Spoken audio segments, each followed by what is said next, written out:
Zovem se Zijada Gosto, majka sam djeteta Mirze Goste sa cerebralnom paralizom. Pa nama kao roditeljima djeteta sa posebnim potrebama najveće poteškoće su nerazumijevanje društva. Kad dođemo tražimo realizaciju naših prava, tu su uglavnom barijere. Odemo u grad, nisu na svaka mjesta pristupačna. Život u invalidskim kolicima u Bosni i Hercegovini me primorava na borbu kretanja kroz svakodnevni život. Evo jedan banalan primjer je dolazak u dom zdravlja koji mi je onemogućen zbog neadekvatnog prilaza.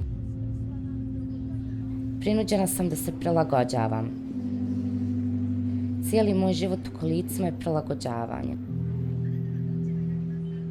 Voljela bi da se promijeni svijest onih koji donose odluke koje se tiču života ljudi u invalidskim kolicima. Snalazimo se na razne načine. Uglavnom se snalazimo. Kada bi ti imao čarobni štapić, šta bi ti uradio sa tim štapićem? Šta bi ti sebi sve napravio s tim?